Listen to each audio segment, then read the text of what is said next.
Sesuai dengan tahapan yang disiapkan, implementasi secara penuh berlaku paling lambat 1 Januari 2027. Dengan demikian para pengusaha ataupun para pelaku ataupun eksportir dan pihak-pihak yang terkait memiliki waktu cukup untuk melakukan penyesuaian.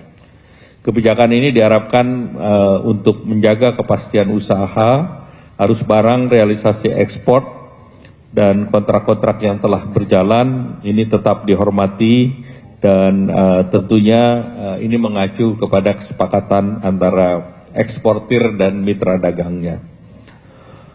Kebijakan ini menegaskan kehadiran negara dalam mengelola sumber daya alam strategis secara terkoordinasi dan akuntabel sehingga mengoptimalkan peran para pelaku ekspor dalam perekonomian nasional, dan pemerintah terus menjaga dan menjamin transisi berjalan dengan lancar, terukur, dan tentunya iklim usaha tetap dijaga, serta tentu Indonesia meningkatkan trust ataupun kepercayaan kepada mitra dagang di berbagai negara.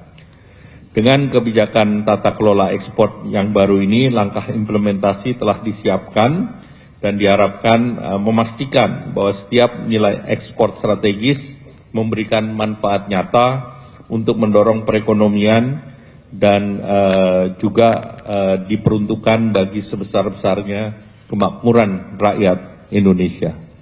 Terima kasih. Baik, terima kasih Bapak Erlangga. Beberapa hal yang bisa di-highlight oleh teman-teman adalah pertama, fokusnya pada 3 komoditas, batubara, CPO, dan ferroalloys, yang kalau kita jumlahkan ketiganya 66 billion US dollar, setara dengan 23% dari keseluruhan ekspor kita. Dan ini memang perlu dicatat. Kenapa? Karena kalau kita tadi juga mendengarkan penjelasan dari Bapak Erlangga bahwa 71 kali berturut-turut surplus trade, perdagangan kita surplus, tetapi itu belum betul-betul terefleksi di cadangan devisa kita. Cadangan devisa kita 146 billion US dollar. Memang masih cukup tinggi dengan standar internasional. Tapi di sisi yang lain, yang beberapa temuan-temuan independen, seharusnya cadangan devisa kita minimal 196 billion US dollar. Kalau misalnya kita bisa mencatat dengan baik kekayaan negara tersimpan di sini. Yang juga bisa dicatat oleh teman-teman adalah ini ada masa transisi sampai nanti 1 Januari 2027, dan dalam proses ini apa yang disampaikan Bapak Erlangga tadi adalah bisnis dan pelaporan. Jadi business as usual tetapi ditambah pelaporan, sehingga untuk pengusaha-pengusaha yang memang tertib itu tidak ada masalah. Itu kuncinya yang tadi disampaikan oleh Bapak Erlangga. Berikutnya saya akan sampaikan juga kesempatan, ruang dan waktu kepada Bapak Menteri Keuangan, Bapak Purbaya Yudi Sariwa. Silakan Pak. Terima kasih Mas. Saya akan hanya fokus untuk ketentuan baru penempatan DHE SDA, walaupun sudah lama beredar, tapi kan berlakunya mulai 1 Juni besok ya. Karena besok libur, tapi kalau ekspor jalan terus kan ya. Jadi dalam PP 21/2026, pemerintah mengatur beberapa ketentuan baru terkait penempatan DHE SDA. Di antaranya, eksportir SDA wajib merepatriasi DHE ke dalam negeri dengan tingkat kepatuhan 100%. Kemudian, eksportir non-migas wajib menempatkan 100% DHE SDA pada rekening khusus di dalam negeri selama minimal 12 bulan. Eksportir migas wajib menempatkan minimal 30% DHE SDA selama paling sedikit 3 bulan. Penempatan DHE SDA diwajibkan melalui Bank Himbara. Jadi diwajibkan melalui Bank Himbara itu ya. Konversi DHE SDA ke valuta asing ke rupiah. Konversi DHE SDA valuta asing ke rupiah dibatasi maksimal 50%. Meski penempatan DHE SDA diwajibkan melalui Bank Himbara, pemerintah tetap memberikan relaksasi bagi eksportir tertentu, khususnya sektor pertambangan migas dan non-migas. relaksasi diberikan kepada eksportir yang memiliki buyer dari negara mitra dagang Indonesia yang sudah menjalin perjanjian bilateral atau kerjasama perdagangan. Berikut ketentuannya, eksportir yang sudah terikat perjanjian bilateral diperbolehkan menempatkan sebagian DHE SDA pada bank non-himbara. Porsi penempatan pada bank non-himbara maksimal sebesar 30%, jangka waktu penempatan paling lama 3 bulan. Bagi peserta yang sudah menandatangani perjanjian bilateral, dapat menempatkan 30% untuk 3 bulan di bank non-himbara. Tapi selain itu pemerintah juga memberi insentif pajak. Jadi pemerintah memberikan fasilitas perpajakan bagi eksportir yang patuh menempatkan DHE SDA di dalam negeri. Ini meliputi tarif pajak penghasilan atau PPH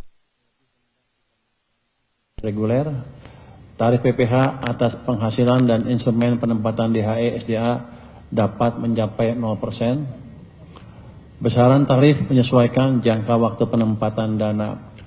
Pemberian tarif PPH hingga 0% sesuai dengan jangka waktu penempatan atas penghasilan yang diperoleh oleh instrumen penempatan DHE SDA dibandingkan dengan instrumen reguler yang kena pajak sampai 20%. Jadi biasanya kalau di bond bunganya, yieldnya dikenain pajak 20%, kalau taruh sumbernya DHE SDA maka pajak instrumen itu 0, kira-kira gitu. Mungkin demikian informasi dari saya, Mas. Terima kasih. Baik, terima kasih Bapak Menteri Keuangan. Bapak Menteri Keuangan baru saja menjelaskan mengenai mekanisme juga devisa hasil ekspor yang merupakan satu ekosistem dengan konsolidasi ekspor yang akan dilakukan segera ya mulai 1 Juni pos transisi hingga Januari 2027. Tujuannya adalah untuk mempertahankan kekayaan negara, menguatkan cadangan devisa, dan ketika cadangan devisa kuat, tentunya rupiah kita kuat dan ekonomi kita kuat dan rakyat pun sejahtera. Berikutnya Pak Doni Oskarya sebagai CEO dari Danantara yang juga menjelaskan nanti PT DSI, juga Pak Doni juga sebagai Kepala BP BUMN. Silakan Pak Doni. Terima kasih Mas. Assalamualaikum warahmatullahi wabarakatuh. Yang saya hormati Pak Menko Perekonomian, Pak Menteri Keuangan, dan juga Kepala Bakom RI, dan juga teman-teman media sekalian. Yang pertama tadi sudah disampaikan dengan sangat jelas oleh Pak Menko bahwa pemerintah tentu sangat bijaksana di dalam mengimplementasikan program ini karena ada masa transisi 6 bulan, kurang lebih 7 bulan dari 1 Juni sampai dengan 31 Desember. Dan di dalam masa transisi ini tadi disampaikan juga apa yang sudah akan dilakukan, tadi disampaikan dengan sangat jelas. Di pihak kami di PT Danantara Sumber Daya Indonesia, tentu kita memastikan yang pertama bahwa perusahaan akan berjalan sesuai dengan governance yang baik, transparan, accountable. Ini menjadi patokan utama kita karena kita tidak mau nanti satu niat yang baik kalau dikelolanya tidak baik nanti menjadi problem yang pemindahan masalah aja. Jadi kami memastikan bahwa perusahaan yang dibentuk itu nanti akan berjalan dengan transparan dan dapat diawasi oleh seluruh masyarakat Indonesia.